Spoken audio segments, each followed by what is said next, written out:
नमस्कार, मैं हूं नेहा बाथम और आप देख रहे हैं बजट पर हमारी खास पेशकश गारंटी वाला बजट। जी हां, प्रधानमंत्री नरेंद्र मोदी ने इस बार चुनाव से पहले देशवासियों को कई गारंटियां दी हैं। इनमें से कुछ को पूरा करने में साल का अंतरिम और पूर्ण बजट अहम भूमिका निभाएगा। साल चुनावी है तो 2019 की तरह ही अंतरिम बजट में भी वोटरों को लुभाने वाले कई फैसले किए जाने का अनुमान लगाया जा रहा है। पीएम कई बार ये कह चुके हैं कि उनके लिए देश में 4 जातियों का ही अस्तित्व है। इन 4 को ज्ञान कहा जा रहा है, जिसमें जी का मतलब है गरीब, वाई का मतलब है युवा, ए का मतलब है अन्नदाता और एन का मतलब है नारी शक्ति। तो आज के इस एपिसोड में हम किसानों और महिलाओं के लिए किए जाने वाले संभावित ऐलानों का विस्तार से विश्लेषण करेंगे।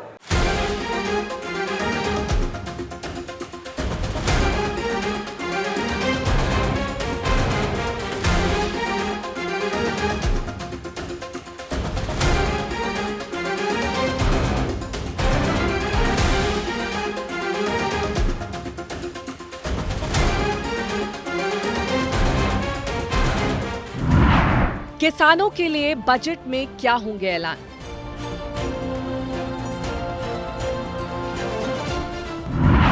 कैसे बनेगा देश का किसान मालामाल?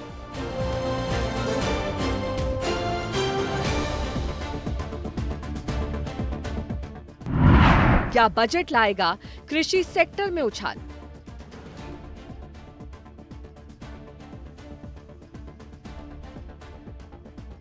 तो इस बार अंतरिम बजट में सरकार अपने वोटर्स को लुभाने में कोई कोर कसर नहीं छोड़ेगी। इसके लिए किसान, मजदूर और महिलाओं जैसे अपने कोर वोटर्स को लुभाने में सरकार पूरी ताकत झोंक देगी। इनमें सबसे पहला नाम कृषि का आता है। ये वो वर्ग है जिसको 2019 के अंतरिम बजट में पीएम किसान स्कीम का तोहफा दिया गया था। इस बार के अंतरिम बजट में भी किसानों को खुश करने का मौका सरकार छोड़ना नहीं चाहेगी। अंतरिम बजट में किसानों के लिए कई बड़े ऐलान किए जाने की उम्मीद है, लेकिन सरकार का फोकस केवल किसानों को ही फायदा पहुंचाने तक सीमित नहीं रहेगा, बल्कि किसानों की उपज को लोगों तक पहुंचाने की पूरी प्रक्रिया को आसान बनाने पर होगा, जिससे ग्राहकों को भी खाने पीने के सामान की महंगाई से निजात मिल सके। लेकिन महंगाई कम करने के लिए किसान को मिलने वाली रकम से कटौती नहीं की जाएगी, बल्कि भंडारण से लेकर ट्रांसपोर्टेशन तक को आसान बनाकर ये काम किया जा सकता है। हमारी सरकार हमें जो यंत्र, ट्रैक्टर, कल्टीवेटर, इंजन और तमाम तरीके के जो यंत्र हैं, उस पे हम लोगों को निर्भर सरकार बनाए और उस पे सब्सिडी लाए। अधिकतर किसानों का जो है हित सोच करके ही बजट पेश करना चाहिए सरकार को, क्योंकि किसान जो है सबसे ज्यादा निरीह प्राणी है और किसानों से बढ़कर के निरीह कोई है नहीं।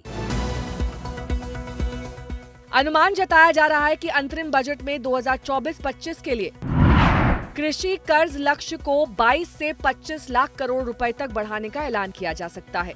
2023-24 के लिए सरकार का कृषि लोन टारगेट 20 लाख करोड़ रुपए है। इसके साथ ही ये भी तय किया जाएगा कि हर किसान की संस्थागत लोन तक पहुंच हो जाए। कृषि लोन के लिए आवंटन बढ़ाए जाने के साथ ही सरकार सस्ता कर्ज मुहैया कराने की योजना को भी जारी रखेगी। फिलहाल सभी वित्तीय संस्थानों से मिलने वाले 3 लाख रुपए तक के शॉर्ट टर्म लोन पर 2% की ब्याज छूट मिल सकती है, यानी किसानों को 7% की रियायती दर पर शॉर्ट टर्म के लिए लोन मिल जाता है। यही नहीं, समय पर कर्ज का भुगतान करने वाले किसानों को हर साल 3% की अतिरिक्त ब्याज छूट भी मिलती है।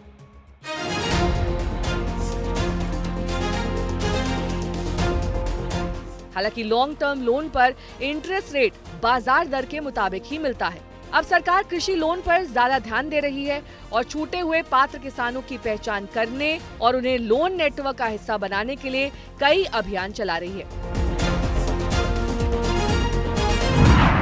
वैसे भी बीते 10 साल से कृषि और इससे जुड़ी गतिविधियों के लिए कर्ज वितरण लक्ष्य से ज्यादा रहा है। 2023-24 में दिसंबर तक 9 महीनों के दौरान 20 लाख करोड़ रुपए के कृषि लोन टारगेट का 82% हासिल कर लिया गया है।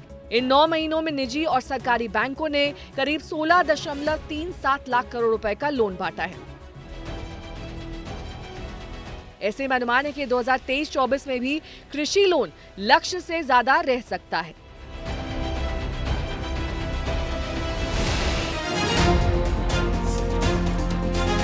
कृषि लोन को लेकर 2022-23 के आंकड़े भी कुछ मौजूदा कारोबारी साल जैसी तस्वीर ही पेश कर रहे हैं।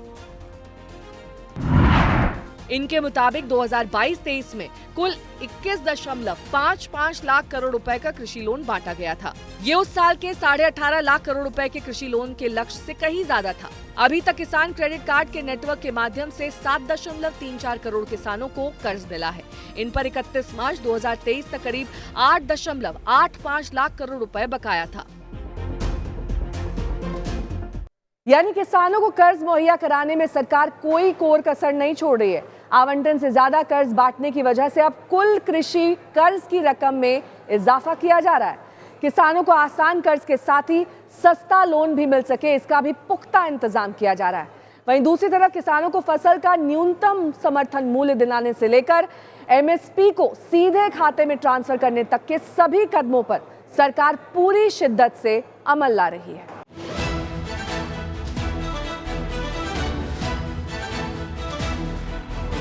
लेकिन कृषि क्षेत्र का अर्थव्यवस्था में योगदान बढ़ाने और किसानों की आमदनी बढ़ाने में केवल कर्ज मुहैया करा देना मददगार नहीं हो सकता। इसके लिए एग्री सेक्टर को दूसरे सेक्टर्स की तरह आधुनिक बनाना होगा।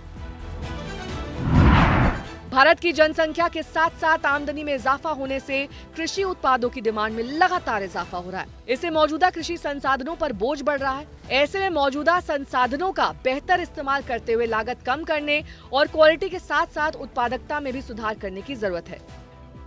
हालांकि बीते कुछ दशकों में कृषि क्षेत्र में काफी बदलाव आया है, लेकिन इसके बावजूद कई समस्याएं जस की तस हैं,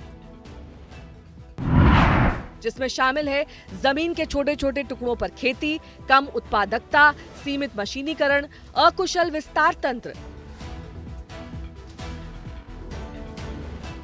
जिससे नई कृषि तकनीक तक हर किसान की पहुंच मुश्किल हो जाती है। यही वजह है कि किसान अभी भी खेती के लिए बुनियादी पारंपरिक तरीकों का इस्तेमाल करते हैं।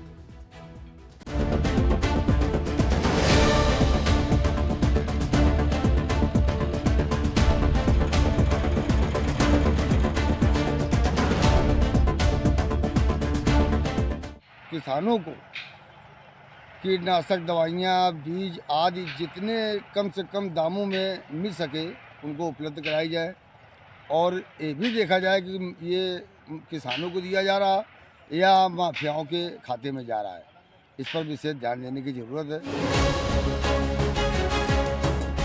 वैसे तो भारत दुनिया के कृषि प्रधान देशों में शामिल है, लेकिन विकसित देशों के मुकाबले ये उत्पादकता में काफी पीछे है।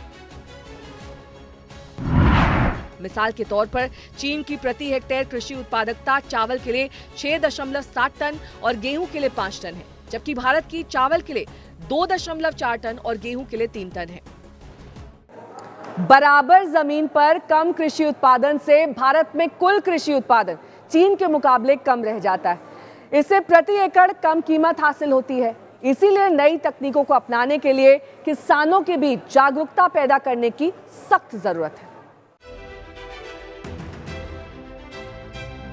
साथ ही ये भी सुनिश्चित करना जरूरी है कि जरूरी उपकरण, औजार और मशीनें किसानों के लिए किफायती बनाई जाएं और उनकी कर्ज से जुड़ी जरूरतों को पूरा किया जाए। कम उत्पादन के साथ ही पैदावार को सुरक्षित रखना भी हमारे देश में एक बड़ी चुनौती है। आंकड़ों के मुताबिक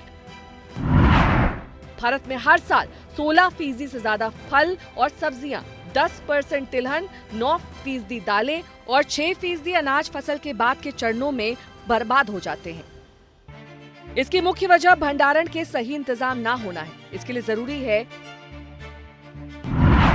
कि आधुनिक सेंसर से लैस करते हुए पर्याप्त स्टील साइलो के साथ साथ गोदाम भी उपलब्ध कराए जाएं। इससे खाद्यान्न के नुकसान में काफी कमी आएगी और सिस्टम ज्यादा मजबूत होगा। पैक हाउस के साथ साथ माइक्रो कोल्ड स्टोरेज का एक नेटवर्क विकसित करने पर भी जोर दिया जाना चाहिए। इससे फलों और सब्जियों की खेत में बर्बादी को कम करने में मदद मिलेगी और किसानों को बिक्री विंडो मिलेगी। लेकिन किसी भी स्कीम को कामयाब बनाने के लिए जरूरी है कि उसकी जानकारी हर किसान तक पहुंचाई जाए। देश में वैसे भी किसानों में साक्षरता का स्तर काफी कमजोर है। ऐसे में उन तक जानकारी पहुंचाना और नई तकनीक को समझाना भी एक बड़ी चुनौती है। इसके लिए जमीनी स्तर पर कार्यकर्ता नेटवर्क स्थापित करने के साथ ही निजी बीज और कीटनाशक कंपनियों के मॉडल की मदद भी ली जा सकती है।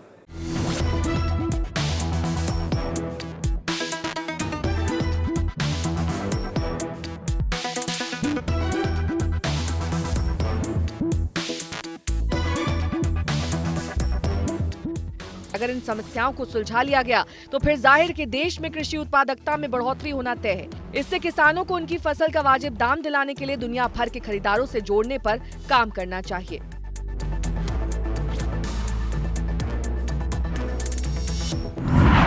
ई नाम के माध्यम से इसकी कोशिश भी हुई है। ई मंडियों की स्थापना भी इसी दिशा में बढ़ाया गया कदम है। हालांकि मंडी में बुनियादी ढांचे में सुधार की जरूरत है। भौगोलिक स्थिति और निर्यात की जाने वाली फसलों के लिए रीफर वाहनों को मुहैया कराने की जरूरत है। इसके अलावा grading centre, dryer, multi commodity cooling centre, छोटे गोदाम जैसी सुविधाओं की स्थापना करनी होगी। वहीं कुशलता पूर्वक रख रखाव पर भी ध्यान दिया जाना जरूरी है। इससे किसानों को उनकी उपज की क्वालिटी जानने में मदद मिलेगी। ये उनकी उपज की शेल्फ जीवन को भी बढ़ाता है और साथ ही उनकी सौदेबाजी की ताकत को भी बढ़ावा देता है। आइए आप समझते हैं कि ये कुछ भी तकनीक के बगैर क्यों मुश्किल है।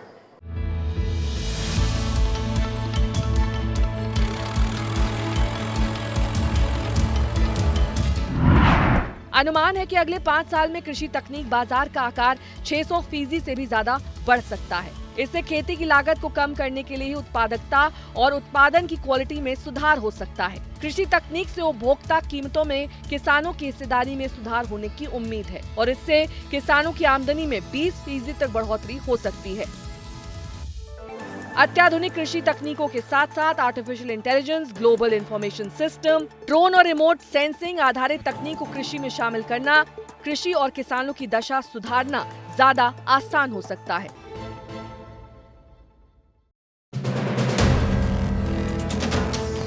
वीडियो पसंद आया तो हमें लाइक, कमेंट, शेयर और सब्सक्राइब जरूर करें।